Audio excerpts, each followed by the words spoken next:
آپ دیکھ رہے ہیں فیکٹس ود لاشاری۔ آج ہم جن فیکٹس پر بات کریں گے وہ ہے دنیا کے انسانی بحرانوں پر۔ جیسے ہی 2025 میں قدم رکھتے ہیں، دنیا کو تاریخ کے سب سے شدید انسانیت سوز بحرانوں کا سامنا ہے۔ سوڈان اور شام کے جنگ زدہ علاقوں سے لے کر فلسطین اور میانمار کی مسلسل جد و جہد تک لاکھوں لوگ امداد اور تحفظ کے لیے بے حد محتاج ہیں۔ آج ہم آپ کو انٹرنیشنل ریسکیو کمیٹی کی 2025 کی ایمرجنسی واچ لسٹ کے حوالے سے ایک اہم رپورٹ سے آگاہ کریں گے، جو ان ممالک کو اجاگر کرتی ہے جو انسانی بحرانوں کے بڑھنے کے سبب سب سے زیادہ خطرے میں ہیں۔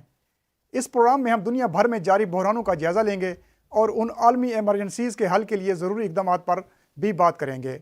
ہمارے ساتھ رہیں، کیونکہ ہم تنازعات، موسمیاتی تبدیلی اور اقتصادی عدم مساوات کے انسانوں پر اثرات کو اجاگر کریں گے، اور یہ بھی دیکھیں گے کہ ہم میں سے ہر ایک کس طرح فرق ڈال سکتا ہے۔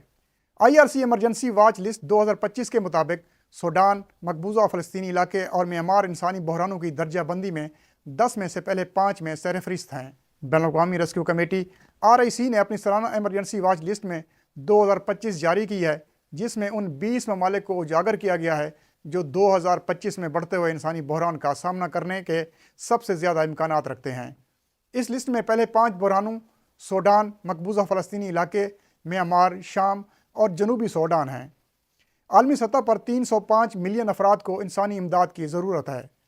واچ لسٹ میں شامل ممالک اسی تعداد کا 82% ہیں، حالانکہ یہ ممالک عالمی آبادی کا صرف 11% ہیں۔ دنیا کے 70% بے گھر افراد انہی ممالک سے تعلق رکھتے ہیں، اور یہ ممالک دنیا کے شدید ترین غریبوں کا 30% ہیں۔ 2025 کے سب سے بڑے انسانی بحران سوڈان کا ذکر کرتے ہیں۔ 1 سال سے زیادہ کی لڑائی کے بعد سوڈان دنیا کے بدترین نقل مکانی کے بحران اور دنیا کے بدترین بھوک کے بحرانوں میں سے ایک کا سامنا کر رہا ہے۔ سوڈان میں خانہ جنگی اور مسلح شورش کی ایک طویل تاریخ ہے۔ ملک کی تاریخ کی کئی دہائیوں پر محیط ایک خانہ جنگی انانیہ بغاوت اور دوسری سوڈانی خانہ جنگی جس نے بڑے پیمانے پر ملک کو شدید ترین نقصان پہنچایا ہے۔ تقریباً 50 لاکھ لوگ قحط کے دہانے پر ہیں، جو بڑے پیمانے پر بھوک اور موت کا باعث بن سکتے ہیں۔ 5 سال سے کم عمر تقریباً 4 ملین سوڈانی بچے غذائی قلت کا شکار ہیں، جن میں 7 لاکھ شدید غذائی قلت کا سامنا کر رہے ہیں، جو کہ انتہائی بھوک کی سب سے خطرناک اور مہلک شکل ہے۔ دوسرے نمبر پہ آتا ہے فلسطین۔ غزہ کی وزارت صحت کے اعداد و شمار پر مبنی رپورٹ کے مطابق اسرائیلی فضائی حملوں، بمباری اور زمینی سطح پر لڑائی میں 40,000 سے زیادہ فلسطینی ہلاک ہو چکے ہیں، جن میں 50% سے زیادہ خواتین اور بچے شامل ہیں۔ 94,000 سے زائد زخمی ہیں۔ حملوں نے گھروں، ہسپتالوں، اسکولوں، پناہ گاہوں، مذہبی مقامات اور بیکریوں جیسی ضروری خدمات کو بھی تباہ کر دیا ہے، جس سے پورے غزہ میں کوئی جگہ محفوظ نہیں ہے۔ غزہ اور مغربی کنارے میں 3.3 ملین افراد کو انسانی امداد کی ضرورت ہے۔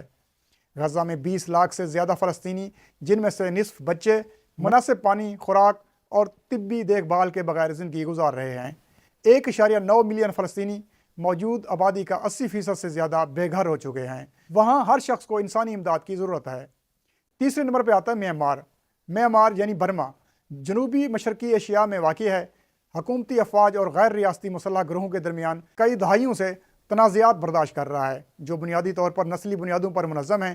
یہاں جنگ کی شدت بڑھ گئی ہے اور 90 لاکھ افراد اپنے گھروں سے بے گھر ہو چکے ہیں۔ 18.6 ملین افراد کو انسانی امداد کی ضرورت ہے۔ چوتھے نمبر پہ آتا ہے شام۔ اس سال شام میں نئی جنگی حکمت عملی نے بحرانوں کو مزید بڑھا دیا ہے۔ شام میں جاری جنگ کی وجہ سے 15 ملین سے زائد افراد کو امداد کی ضرورت ہے۔ شامی باشندوں کی اکثریت غربت کی زندگی گزار رہی ہے۔ 2011 کے بعد سے شامی معاشرہ وحشیانہ تشدد سے ٹوٹ پھوٹ کا شکار ہے، جو 21ویں صدی کے سب سے بڑے انسانی بحرانوں میں سے ایک ہے۔ لاکھوں لوگ ہمسایہ ممالک میں بھاگ گئے ہیں۔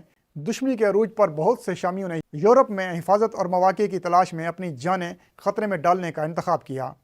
شام کے اندر 6.7 ملین لوگ اب بھی بے گھر ہیں اور 15.3 ملین کو انسانی امداد کی ضرورت ہے۔ بہت سے شہری مستقل تنازعات والے علاقوں میں رہ رہے ہیں۔ خواتین اور بچے خاص طور پر جنسی تشدد، کم عمر کی شادی، چائلڈ لیبر اور جسمانی اور ذہنی صدمے سمیت حفاظتی مسائل کی ایک حد کا شکار ہیں۔ 5ویں نمبر پہ آتا ہے جنوبی سوڈان۔ جنوبی سوڈان کے علاقے نے 2011 میں جنوبی سوڈان کی آزادی سے قبل کئی دہائیاں جاری تنازعات کی لپیٹ میں گزاری تھیں۔ کئی دہائیوں کی خانہ جنگی کے بعد جنوبی سوڈان نے 2011 میں سوڈان سے علیحدگی اختیار کر لی۔ جنوبی سوڈان نے 2013 میں سیاسی دشمنی ایک بار پھر کھلے تنازع میں پھوٹ پڑنے سے پہلے 2 سال تک نازک امن کا لطف اٹھایا، جس سے ایک اندازے کے مطابق 3,80,000 افراد ہلاک اور 20 لاکھ بے گھر ہو گئے ہیں۔ 22 ملین لوگ پڑوسی ممالک کو نقل مکانی کرنے پر مجبور ہوئے۔ سرحدی علاقوں میں خوراک کی قیمتوں میں 30% اضافہ ہوا اور سوڈانی پاؤنڈ کی قدر میں تیزی سے کمی ہوئی۔ نتیجتاً 7.1 ملین افراد کو بحران یا اس سے بھی بدتر غذائی عدم تحفظ کی سطح کا سامنا کرنے کا امکان ہے۔ IRC نے ان ممالک میں بحران کی شدت کو کم کرنے کے لیے فوری اقدامات کی ضرورت پر زور دیا ہے۔ ان اقدامات میں شہریوں کی حفاظت، امدادی رسائی کی حفاظت اور موسمیاتی تبدیلیوں کے اثرات سے نمٹنے کے لیے اقدامات شامل ہیں۔ اس سال کی ایمرجنسی واچ لسٹ کے مطابق اس عالمی توازن کے 4 گہرے اسباب ہیں۔ نمبر 1، سفارتکاری میں کمی کی وجہ سے جنگوں میں اضافہ۔ 2023 میں دنیا میں 59 جنگیں ہوئیں، جو کہ دوسری جنگ عظیم کے بعد سب سے زیادہ ہیں۔ نمبر 2 پہ آتا ہے عام شہریوں پر حملے۔ 2013 سے 2023 تک ریاستی اور غیر ریاستی مسلح گروپوں کے ہاتھوں شہریوں پر 66% حملے بڑھ گئے ہیں۔ نمبر 3، موسمیاتی بحران پر امداد کی کمی شامل ہے، جبکہ نمبر 4 پر زیادہ دولت جمع کرنا اور غربت پر توجہ نہ دینا شامل ہے۔ یہ رپورٹ ایک سنگین حقیقت کو ظاہر کرتی ہے کہ اگر ہم نے ان بحرانوں کو سنجیدگی سے نہیں لیا تو یہ مسائل مزید پیچیدہ ہو سکتے ہیں اور دنیا بھر میں لاکھوں افراد کی زندگیوں کو شدید خطرات لاحق ہو سکتے ہیں۔